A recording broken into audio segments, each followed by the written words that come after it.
Ya, Assalamualaikum warahmatullahi wabarakatuh, Pak Holil dan teman-teman. Di sini saya akan menjelaskan mengenai salah satu framework dari tata kelola teknologi informasi, yaitu bernama FAIR, atau biasa disebut Factor Analysis of Information Risk, yang dikembangkan oleh Jack Jones. FAIR ini sendiri adalah kerangka kerja manajemen risiko yang diperjuangkan oleh kelompok-kelompok tertentu untuk memungkinkan organisasi untuk bisa menganalisis, mengukur, serta memahami risiko yang ada. Model FAIR mengevaluasi faktor-faktor yang berkontribusi yang ada pada risiko teknologi informasi, serta bagaimana pengaruhnya antara satu sama lain untuk memecah risiko, mengidentifikasikan dan mendefinisikan model risiko. FAIR paling sering digunakan untuk menetapkan probabilitas, frekuensi, dan besarnya kehilangan data. Kerangka kerja ini melengkapi program keamanan informasi serta proses analisis risiko yang ada dan membantu memperkuat analisis secara keseluruhan. FAIR paling baik ketika sebuah organisasi memahami apa itu risiko. Setelah risiko dipahami, FAIR akan membahas konsep risiko operasional untuk analisis dan probabilitas risiko yang lebih baik terkait dengan keamanan cyber atau cyber security. Organisasi sekarang tuh semakin beralih ke pendekatan berbasis risiko supaya keamanan informasi dan risiko operasional tuh terjamin. Karena kepatuhan terhadap peraturan hanya memberikan lapisan keamanan minimum aja dan bisa aja gagal pelindungnya secara memadai. Terus di sini ada resiko informasi telah menjadi masalah bisnis, bukan hanya masalah teknologi aja. Yang dulu-dulu kan ini cuma dianggap sebagai masalah teknologi, tapi ini juga sekarang udah berpengaruh ke bisnis. Karena sebagian besar proses bisnis tuh telah terdigitalisasi kayak e-commerce, startup dan segala semacamnya tuh seperti itu. Terus di sini ada dewan direksi dan eksekutif bisnis ingin memahami exposure dari kerugian organisasi dalam hal keuangan untuk memungkinkan pengambilan keputusan yang efektif. Terus yang terakhir di sini ada profesional risiko dan keamanan harus menjadi fasilitator keseimbangan antara melindungi organisasi serta menjalankan bisnis. Di sini ada dari jurnal Wall Street bahwa top management dan policy priority itu yang pertama make security for everyone business dan kedua ada cyber risks atau business risks. Di sini konsep utama dari FAIR itu pernah ada pepatah bahwa anda tuh nggak bisa mengelola apa yang ada nggak bisa ukur. Jadi apa yang akan kita kelola tuh harus bisa kita ukur. Maka dari itu, FAIR mempromosikan konsep bahwa resiko tidak pasti dan organisasi seharusnya berfokus pada seberapa besar kemungkinan suatu peristiwa akan terjadi sebelum beralih ke pengambilan keputusan. Jadinya ada manajemen resiko di sini. Probabilitas adalah kuncinya. FAIR analisa FAIR tuh sangat didasarkan pada pemahaman faktor-faktor yang kemungkinan kehilangan aset-aset tertentu.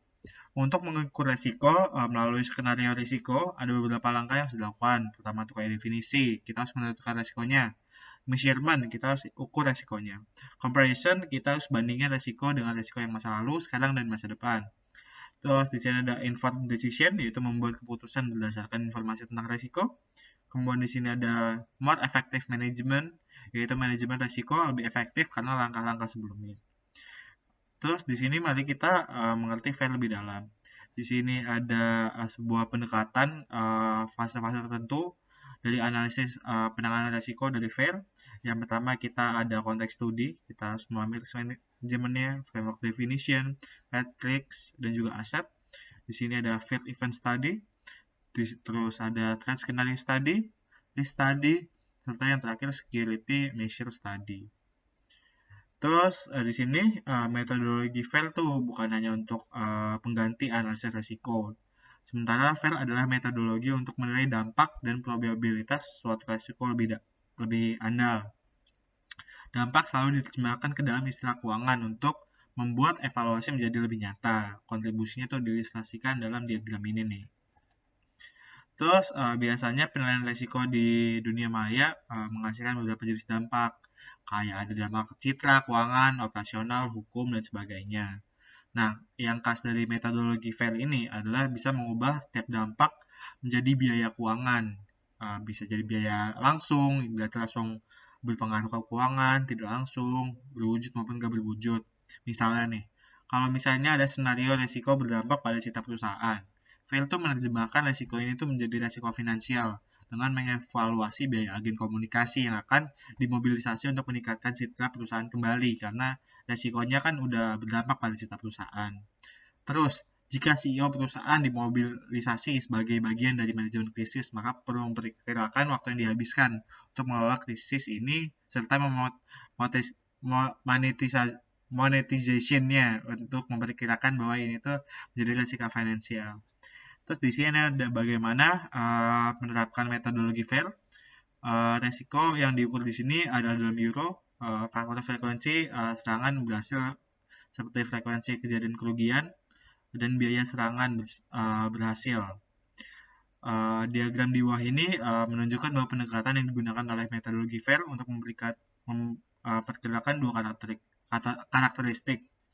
Kemudian ini adalah kriteria yang diperhitungkan oleh metodologi FAIR untuk memperkirakan resiko. Ini diagramnya. Terus di sini kan ada activity loss event frequency. Frekuensi kontak di sini mewakili frekuensi di mana agen ancaman tuh memenuhi aset yang akan dilindungi. Misalnya, mungkin frekuensi terjadinya bencana alam di lokasi tertentu. Nah, probabilitas tindakan ini adalah kemungkinan bahwa ancaman akan bertindak jahat pada sistem setelah kontak dilakukan. Ini hanya berlaku kalau misalnya agen ancaman adalah makhluk hidup. Ini tuh nggak berlaku dalam kasus tornado misalnya. Ini tuh dikurangin dari keuntungan, usaha dan biaya serangan dan resiko. Terus di sini ada threat event frequency diturunkan dari dua parameter ini. Nah, di sini menurunkan dua parameter. Di sini ada threat capability, di sini nih threat capability, merupakan terdiri dari memperkirakan kemampuan agen ancaman baik dari segi keterampilan, yaitu pengalaman dan pengetahuan, dan sumber daya. Di sini waktu dan bahan sumber dayanya. Terus di sini ada resistance strength, adalah kemampuan perusahaan untuk menahan skenario serangan. Ancaman resistensi ini dihitung berdasarkan tingkat kematangan cyber entitas, misalnya dengan analisis kesenjangan di NIST yang ada di bagian sebelumnya. Dari kedua parameter ini muncul vulnerability dan loss event frequency. Ya lanjut, di sini ada loss magnitude. Di primary losses di sini, primary loss juga bisa dibilang adalah biaya kerugian langsung. Ini termasuk kayak gangguan operasi, gaji yang dibayarkan kepada karyawan saat operasi terganggu, biaya mobilisasi penyediaan layanan untuk mengurangi serangan, seperti memulihkan sistem, melakukan investigasi dan sebagainya. Terus di sini ada secondary losses, adalah kerugian yang nggak langsung, yang dihasilkan dari reaksi orang yang nggak terkena dampaknya secara langsung. Dan itu sangat amat lebih sulit diperkirakan dibanding primary loss tadi. Misalnya nih, kerugian sekunder dapat menutup hilangnya pangsa pasar yang disebabkan oleh memburuknya citra perusahaan tadi, ada disinggung tadi.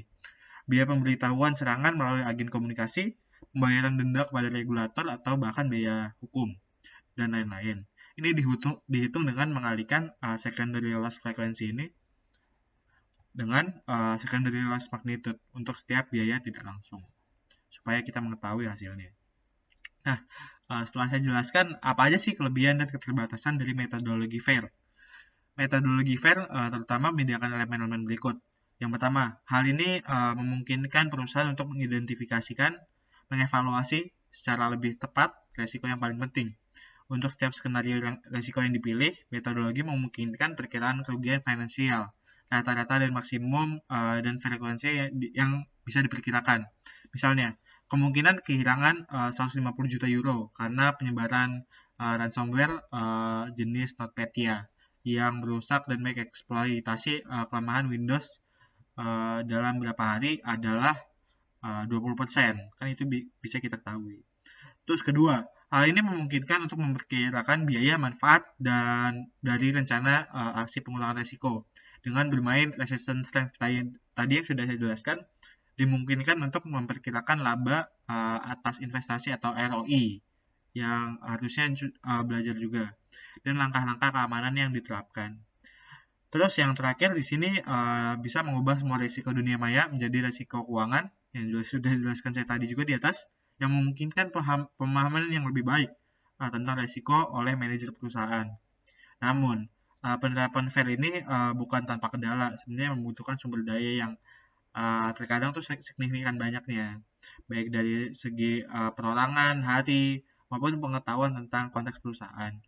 Selain itu, kuantifikasi resiko hanya mencakup hanya risiko terbatas lah. Cuma buat risk skenario, nggak bisa skenario yang banyak kita gabung gitu. Juga kuantifikasi resiko ini menggunakan metodologi FAIR perlu disempurnakan dengan grafik biaya standar yang biasa ada di framework lainnya yang terkait dengan dampak dunia maya. Hal ini dapat dilakukan misalnya dengan memanfaatkan analisis post-mortem dari krisis dunia maya yang seringkali dapat memberikan gambaran nyata tentang dampak keuangan yang ada di perusahaan. Maka dari itu, saya mencari referensi-referensi dari semua ini dari web RPUBS, terus di sini ada Skinsight, Reciprocity, dan juga Wikipedia untuk membuat halaman ini. Baik, terima kasih. Berikut dari saya. Wassalamualaikum warahmatullahi wabarakatuh. Terima kasih sudah mendengar.